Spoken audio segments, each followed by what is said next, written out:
Sama Janet here. So, ngayon may project ako. Yung ilalim ng lababo namin, dati kasi dun yung tauban niya.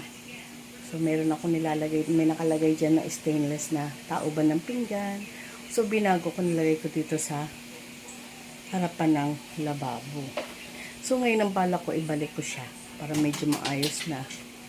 So, pakita ko po sa inyo. Yan po, yung dati kong tauban. Dati naming tauban dito sa ilalim ng lababo. So, ngayon, pininturahan ko siya ng orange. Itutuloy ko siya, pipinturahan ko. Tapos, isi-seal ko kasi kaya ko yan inayawan. Pinapasukan siya ng ipis. Medyo pangit sa gamit, sa pinggan, na pagkagagamitin mo, inadapuan ng ipis. So, ayoko naman yun.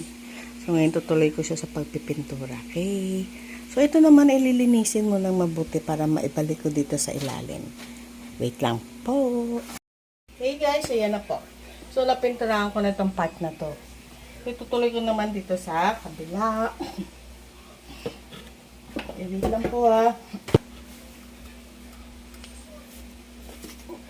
Ayan po.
Guys, natapos ko na po, napinturahan ko na, ayan. So, patutuyuin ko na lang yan. Tapos, yung lalagyan niya, nililinis na sa labas. So, lilinisin ko naman yung sahig. Pero, kailangan matuyo siya. Ayan, okay.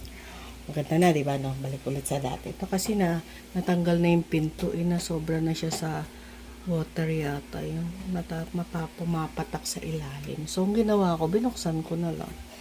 Maayos naman malinis. Diyan po yan natutulog ang aming magandang pusa. Si Aloha. Okay guys, balikan ko kayo. Ngayon pa lang pala. So guys, ayan, natapos ko na po yung pagpipintura. Ito, ayan, buong buo. So, lilinisin ko naman yung pinakaibaba. Ayan. So, ibabalik na dito yung tauban. Nililinis lang muna. Stainless kasi yun eh. Maganda yun eh. Oh, yan, oh. So, ngayon ito namang kabila. Yan. Masira kasi yung takip niya. Sabi papagawa daw. Sabi ko wag na lang. Ayan po yung aming Miming, si Aloha. Diyan na siya nagstay. Ayan o. Oh. Mga sungit. Yan.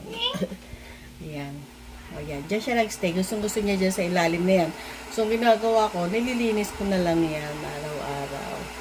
Okay na po, nalinis ko na, napinturahan, at nailagay na yung yung tauban na stainless. Yan guys. So, pagka ito hinila mo, lalabas ko yan. Yun. Tsaka dito. So, may dadagdag pa ako dito, yung tauban mismo ng mga plates na stainless din. Kasi talaga kailangan stainless eh, kasi made up stainless, kasi para hindi siya nagkakalawang pag nababasa. Okay, babalik po ako. Yan na muna guys. Naman po yung stainless na sinasabi ko sa inyo na mismo magiging tauban ng mga plates. So, ipapatong ko tayo dito sa loob. Ayan. So, once na yung plates, nakataob siya ng maayos. So, pakikita ko sa inyo mamaya yung finished project ko. Okay po. Po tayo, ang aking pusa, may hinahanap na pagkain. Aloha! Ano bang gusto mo? Ha? Uy! Ayan. Kanina pa siya nagwawala. Sinusumpong na naman. Okay po. Okay po guys, maayos na, malinis. Ngayon itataob ko na po isa-isa yung mga plate. Yan o. Yan.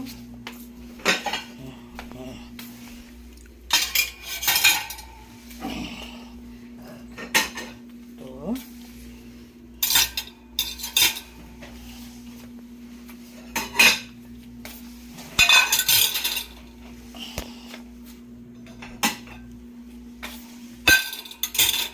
Balak basagin.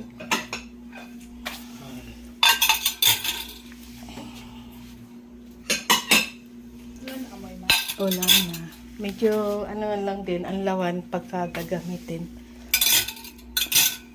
Okay.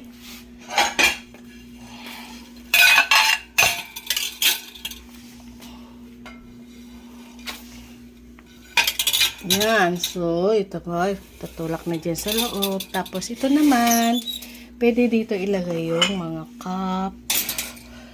Yan. Coffee cup. Yung inuminan. Tapos, ito po. Yung microwavable plates. Ito. Dito na lang siya. Tsaka yung mga bowl na maliliit. Ito.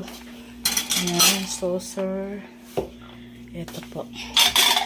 Yan, okay. Tapos yung mga kutsara tinidor, meron din naman ako lalagyan noon. Hindi lang na sila kasama dito sa loob. Okay guys, ayan na po. Naayos ko na yung yung tauban dito. Nailipat ko na siya dito. So mamaya pakikita ko sa inyo yung buong kusina namin. Okay, sala na natin. Mamaya ulit. So guys, maayos na yung, or natapos ko na yung ginawa kong tauban ng pinggan. Ayan o, yung loob. Pintura na siya. Tapos ito yung tauban ng pinggan. Ito naman yung mga tauban ng bowl, saucer, at saka yung ito. Ayan. So ngayon babalik ko na rito. And then, i-close ko na yung door. Ayan. So ngayon, ito na yung itsura ng kusina. Maayos na po.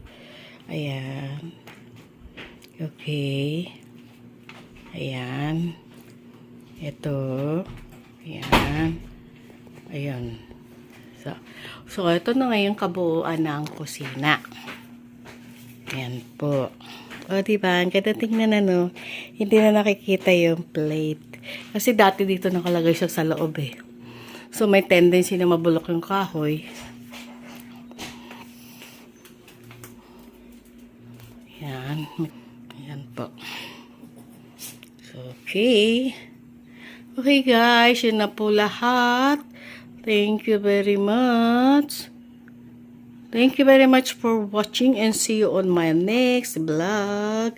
Bye! Love you!